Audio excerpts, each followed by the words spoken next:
Hello and welcome to True Tempo. It is not Tuesday today, but I don't think that's a big issue, even though I usually do these on Tuesdays.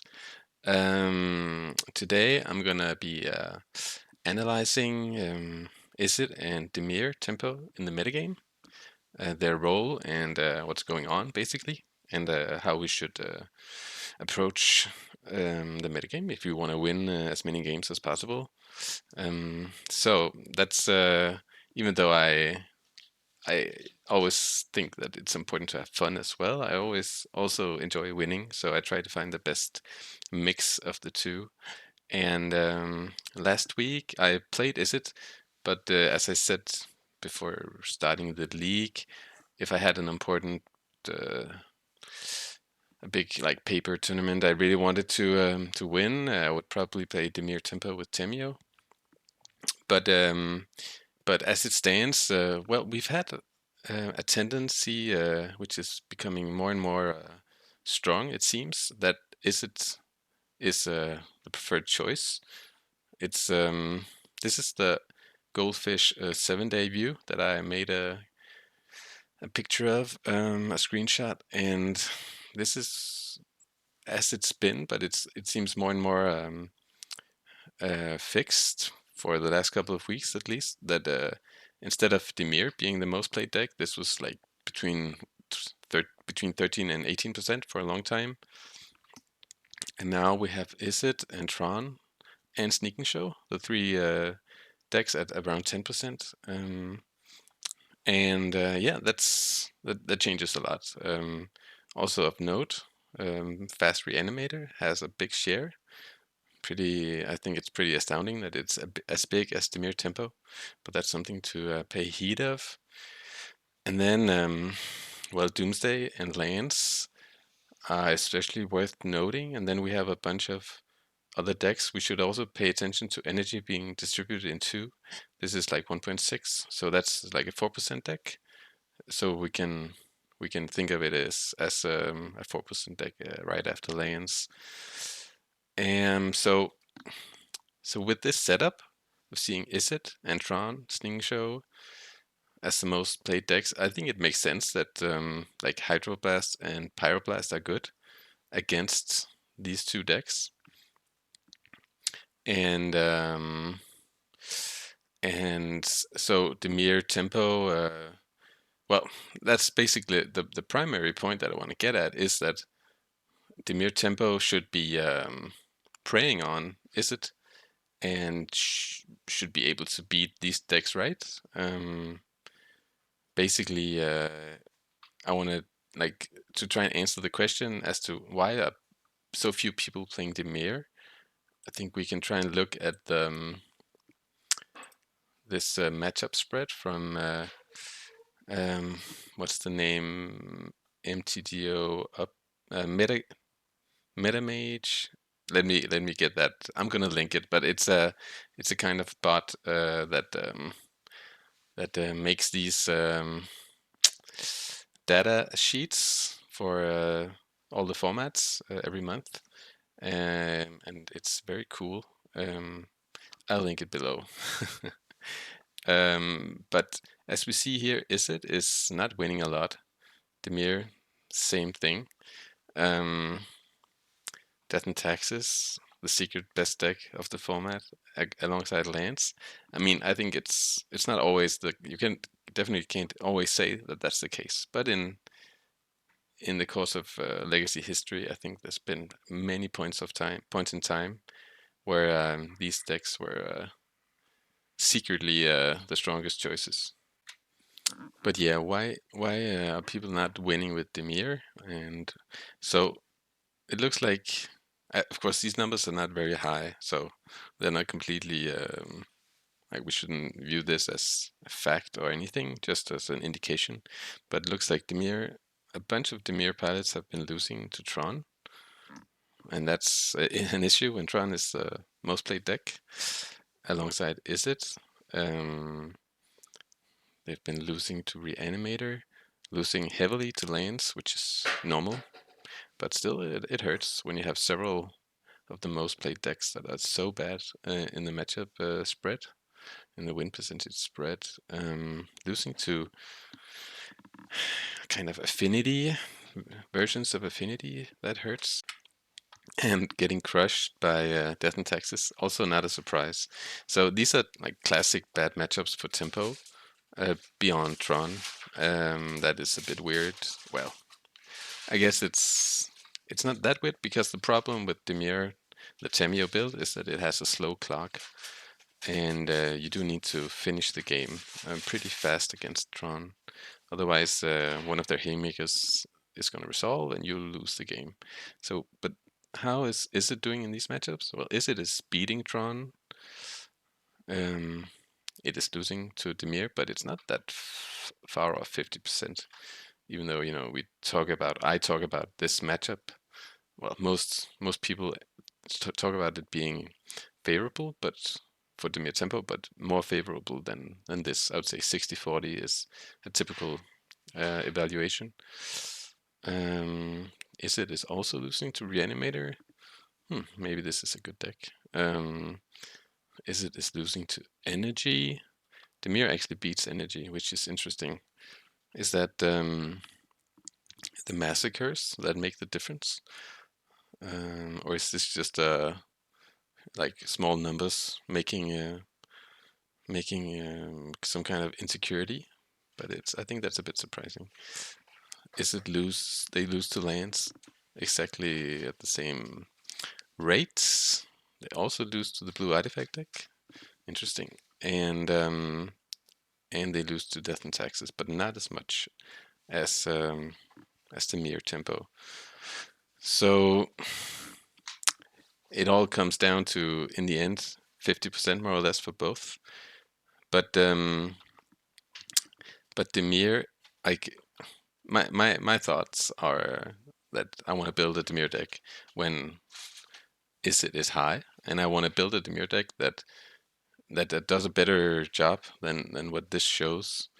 So losing to Tron is like at this rate shouldn't be like, we can build a way around that, of course. I think that's an of course, but it's not a given. Part of that is playing consigns in high numbers, and part of that is also having a clock. So that means saying goodbye to Tamio, maybe. Beating lands is it's tough. No matter what I do, I feel like it never works out. So maybe that will just stay a bad matchup, and we hope to dodge. The artifact deck, I think we have several ways of improving, but it's a very small deck, so it's not a big issue. Death and Taxes is also not really fixable, but being aggressive is a way of fixing it. I think that's why Izzet has a fine win percentage, is because they can just like brute force with Cutter and have some flyers and get there. And Dimir, well, with Tamio especially, doesn't have that luxury. So going back to the decks that we need to beat, yeah, let me just quickly recap the obvious why Dimir is good against Izzet. Nethergoyf, I think, is the MVP, but Bowmasters and Barrowgoyf are not far behind. Tamio is also very good, or quite good, just at being part of the control package. If you let Tamio attack and get a token, and you're not winning very fast, then that token will become a card that will be part of the mid-range package that beats Izzet. So off the bat, that's like a reason to be why we want to be Dimir. But as we saw, the percentages were not that big. Like the advantage bar was not that high, so we still need to respect Izzet if we build Dimir. We can't just assume that we're winning because we have as part of the package, and I think that's part of the tricky task of changing up the build of the Mire to be better against combo without losing our advantage against Izzet. So let's see. Let's look at some of the possibilities in the Mire. I have a bunch of unorthodox versions of the Mire. So if we play Tamio, we have a less aggressive start. We can play Delver alongside Nethergoyf or instead to have like some good one-drop aggression. We can play the talent, Stormchaser's talent, as I did 2 weeks ago alongside Boomerang Basics. That is less aggressive than Delver. But you get the grinding card advantage of the combo here, Talent Basics, and you get more outs to Murktide, which can be a bit annoying, bouncing it here. Then you have Moonshadow, which I played some time ago. Moonshadow is quite aggressive, a bit like Delver. And both Moonshadow and Delver can be a bit soft to Bowmasters. I think Delver is the weakest one. And by the way, the same goes for the Stormchaser's talent token. So once you start removing Temios for aggressive creatures, you get worse in the Mire. You get less card advantage, which is nice in the Mire, and you get creatures that are soft Bowmasters, which is an issue in the Mire. So that's part of we can get better, and I think that it really matters. We can get better against Tron and Sneak and Doomsday with replacing Temio by other cards, but we get worse against the Mire basically, and to some extent worse against Izzet, but I'm not really sure that's the case, because I think the primary plan. Sorry, that's not the one. This is the one I want to show. This is one I'm playing at the moment, more or less. I think Nethergoyf is the MVP against Izzet because it once it's out of bold range, it's a good clock. It also blocks cutter tokens really well if they have that online. And with Nethergoyf, it means that you're not just sitting and waiting for them to attack or like being in the defensive. You can be on the offensive at the same time as they have to worry about Barrowgoyf or Bowmasters. So I think it's fine having an aggressive setup. Here I have Delver alongside Nethergoyf, but it could be any one of the other ones. I think Moonshadow is probably in many ways the best one, but it makes you low on the blue count, and you have to fit in more Baubles or Street Wraiths, which is okay, but I don't love it. If I can avoid it, I prefer avoiding it. So I think Voidwalker is a nice aggressive option for the Mire. So we can. This is what I'm playing in a league. I'm 2-0, and I think I'm gonna, after talking and chit-chatting, I'm gonna try and do a recap of the 2 games I played using the replay function, and that might be really boring, but I'd like you to tell me if it's worth your while. I haven't done it before, so it might have some interesting aspect to it, and it might be not so interesting. Let's see. But anyways, after playing a bit, I changed up some numbers, etc. I just like going all in the beginning. I think 4 is a bit too many. I think 3 is 2 or 3 is the number, but let's see where it ends up. Anyway, that's I think it just shows that you can easily build Dimir in an aggressive way, still have flow state, card advantage, still have all the interaction that enables you to beat combo, and then consigns to beat Tron basically alongside Force of Negation. Like I think playing like this, you become worse, as I said, in the Mire. and it's also like we still don't beat all of the tough matchups, but it does give us the out of just going aggressive against any deck that stumbles a bit. As we saw in the percentages, that's a way of beating tough matchups like Death and Taxes and Energy. So if the mirror is low and you see all these other numbers, I like being aggressive in the mirror. And yeah, that's my recommendation. If you wanna do something a bit different that's well set up in the current metagame, rebuild the mirror, but don't forget to have either a bunch of Bowmasters or Barrowgoyfs on top of where is it, Nethergoyfs, so you can beat and Hydroblasts, so you can beat Izzet comfortably. I think Hydroblast is very good. You'd absolutely need 2, but I think you can play 3. If we look at the decks again, here they are. So Hydroblast is our way of not losing to Core Steel Cutter.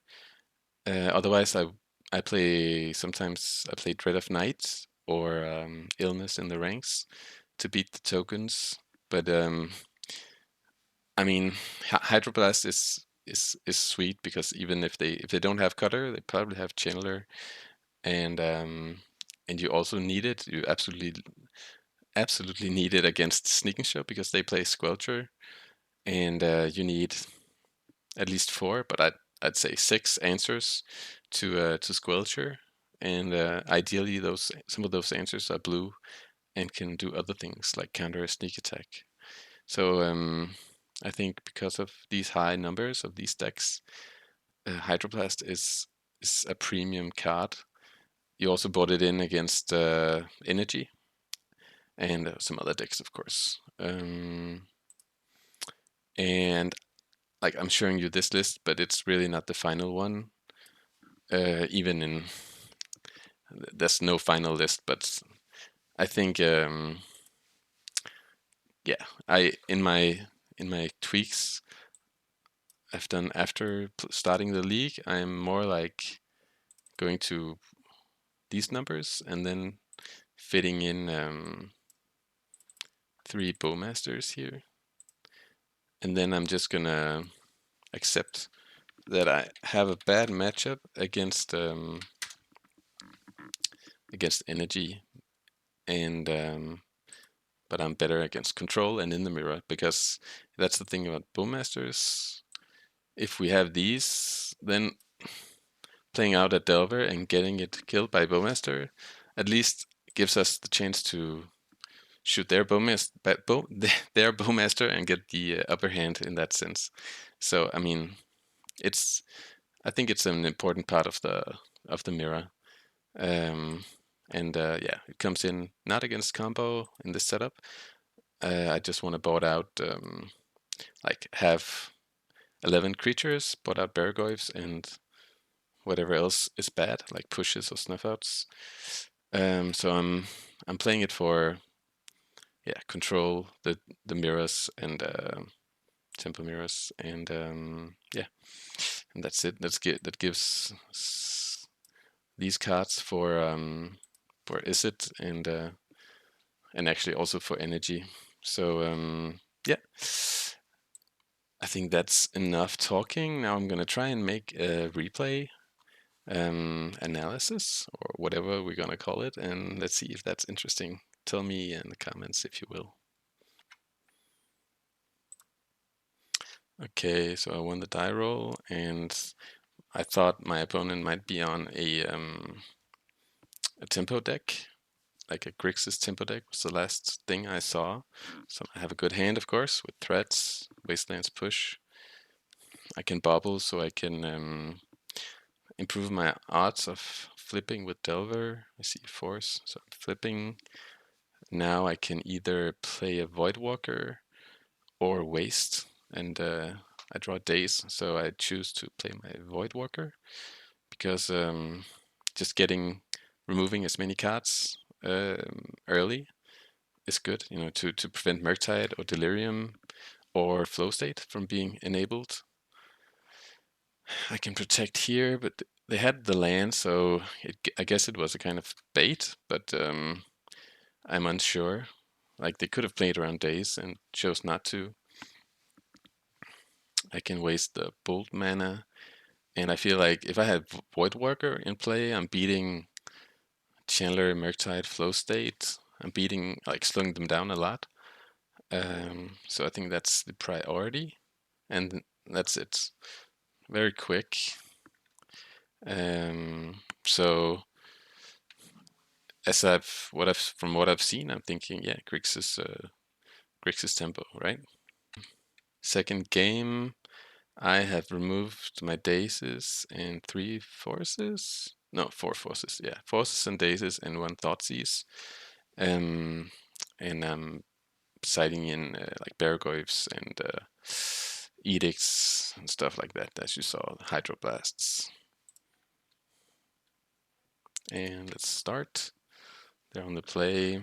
We have a fine hand.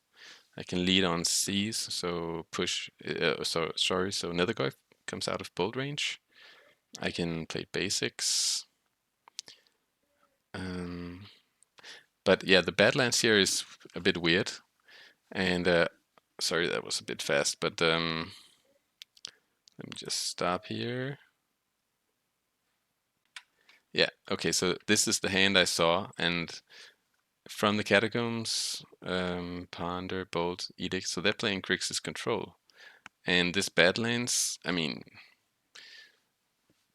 it's a bit weird that they lead on that, but I guess you can play Badlands in tempo, and that's the one they want wasted. So they're saving their blue mana for turn 2, something like that. But anyways, we now know it's Grixis Control. And let's see. I lead on Goyf. I know they have bolts, so I want to bait them to do this. I didn't think they would do it, but it's pretty free, so I can fetch and Brainstorm, and my bolt or my Goyf survives the bolt. We know they have an Edict, and I want them to Edict here, so I can play Barrowgoyf. And I have to consider they have a good 5-drop that I can't let them have, but I have Wasteland and I have Wasteland on tap, so next turn I can double waste. So if this doesn't die, then I'm really favored. And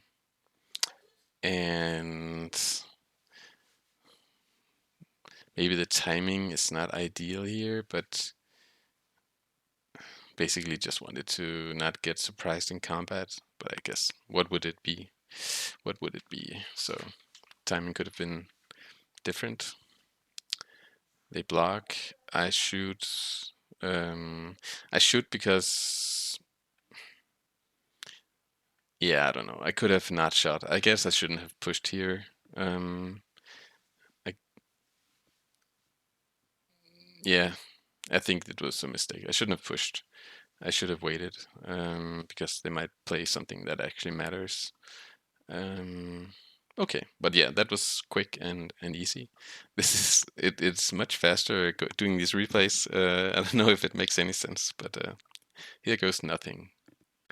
Next up, I'm paired against my friend Martin Nilsson, who makes Doomsday videos. Neville Shoot is his name, so I'm paired against him. I'm assuming Doomsday, and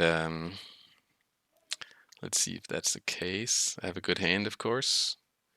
Drawing Thoughtseize is awesome, and we see the One Ring sink into Stubus several, and okay, let me just pause.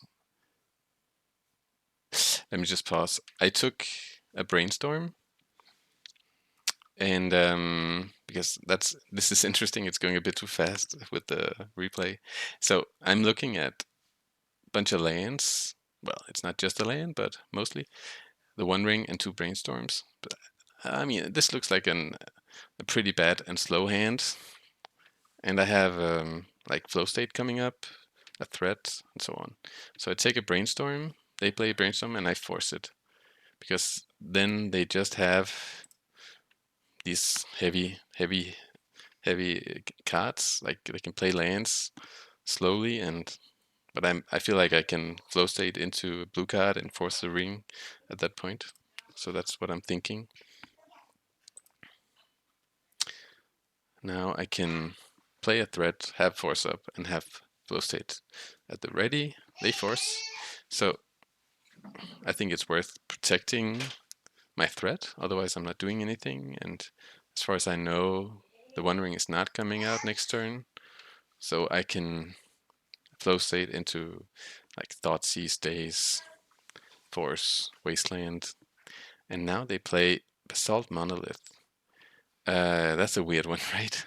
Now I'm confused, but this does give them mana to play the One Ring around Daze next turn, so I'm a bit worried. Decide to flow state first. Maybe I should have actually pondered for thought to try and find Thoughtseize. I think that would have been the play, because otherwise I'm looking for only like force blue card. So they get the One Ring in, but like the life total is threatened a lot. I have a bunch of threats here.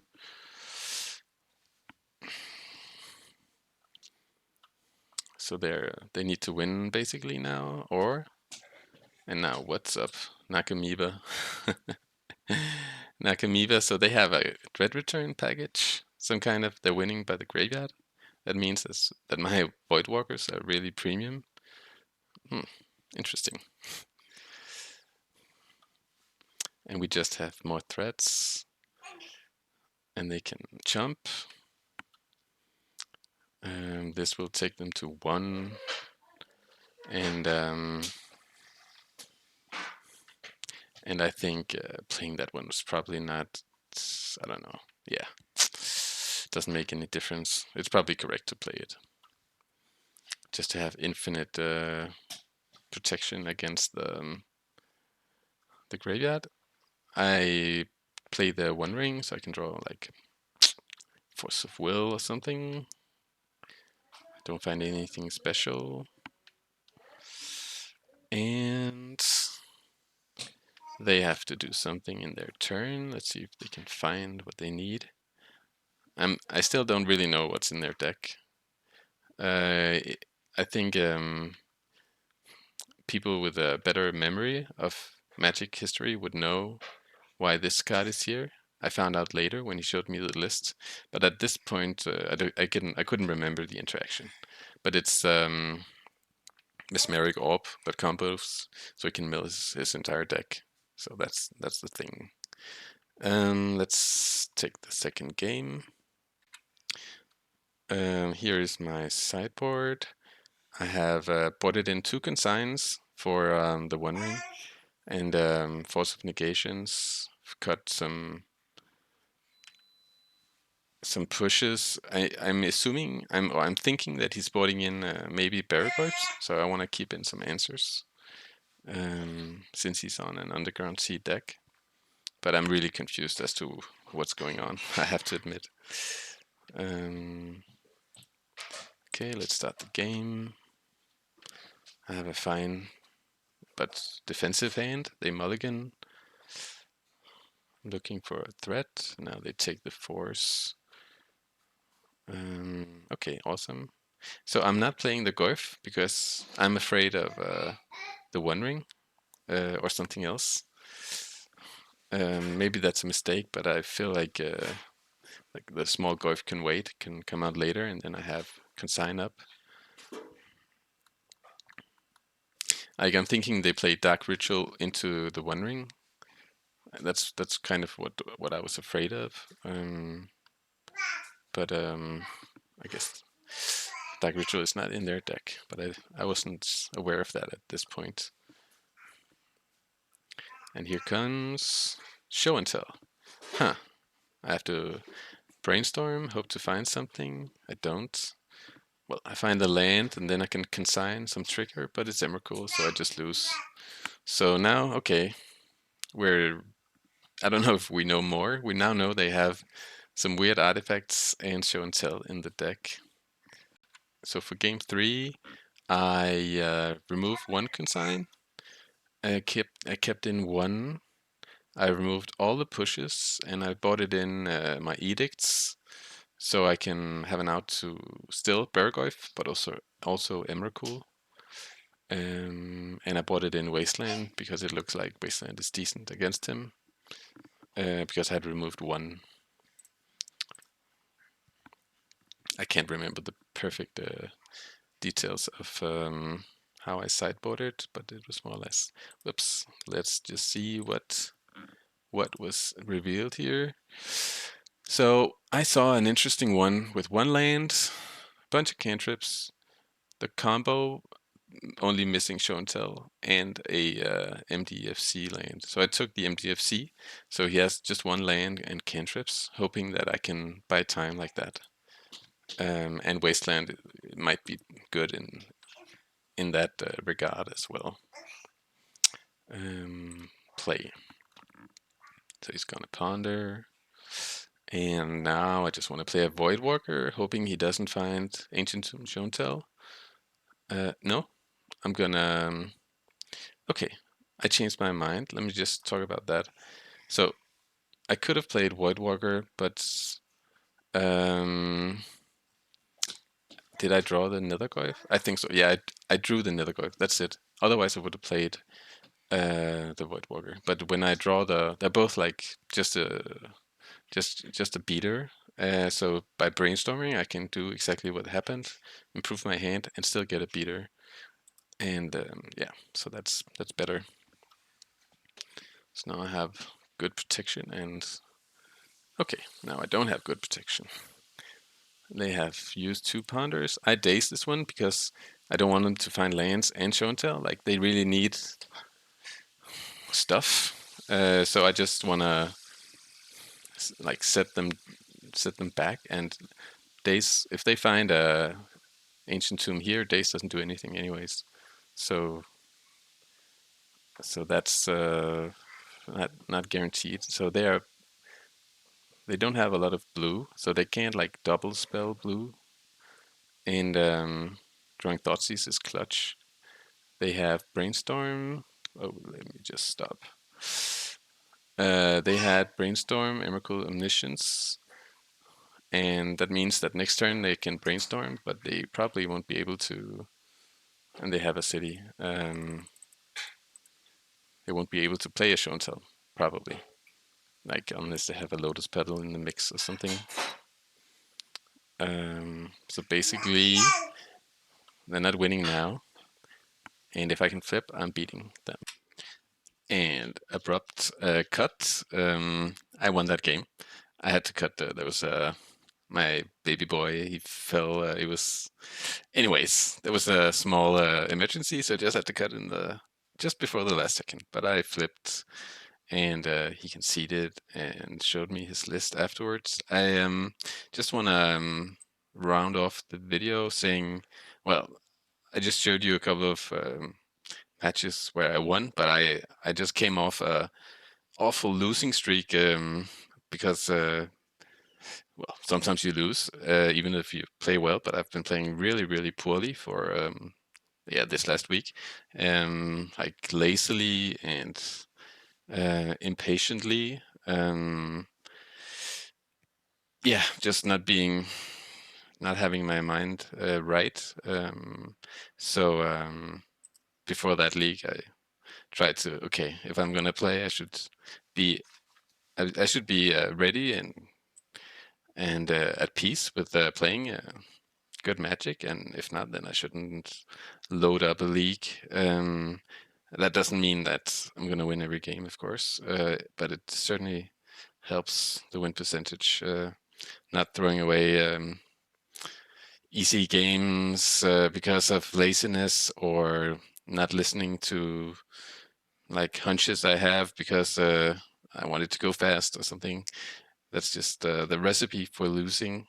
But yeah, I just want to say that yeah, it's the mindset is important, and I've been having a bad one this last week, and I hope to not get back to that. That's really silly. I just want to round off why why I came to this list. Like that, this is the list I would recommend if you're playing this weekend. So I just wanna show you the decks, and let's see if this can be done. So basically, the Voidwalkers are here to add some aggression, but they are also like their text is relevant against the mirrors, the 2 tempo mirrors, of course, against Reanimator, against Doomsday because they play Flow State, and you need the clock. Against lands, it's really nice. Against Emery, it's nice. And so it's, it has a lot of text. The price is you need at least one non-basic turn 2, which is a real cost. But I like it. I'm looking forward to playing a bit more with that. And whoops. And otherwise, it's I'm choosing to play Bowmasters to be better against the mirror, but basically, I am hoping to get there based on good play, and I'm okay with being slightly worse than the Temio builds if I'm better against the combo decks. Like all of these 3 combo decks, I think my build is much better against than the kind of traditional Temio build. And yeah, the exact numbers are so that I can board out like Force and Daze or some number of Thoughtseize against Izzet, etc. But it really depends on what you see. Like there's no precise recipe, I think, for sideboarding because so many decks have different threats between the 75. So like sideboard mapping is it's not something that you can just rely on in a rigid sense. This list is a bit soft to Murktide. I have Snuff Out, the Edicts, and then the passive ability of Voidwalker. But it is a weak point. It is a weak point for sure. And yeah, I think I will stop it here, and I'll look forward to finishing my league. And let me know, as I said, if it made any sense to see those recaps of the games, because it's some weeks it's easier for me to do. I don't know if it makes any sense, but if it does, I will happily do it again. And yeah, have a nice week. See you next time.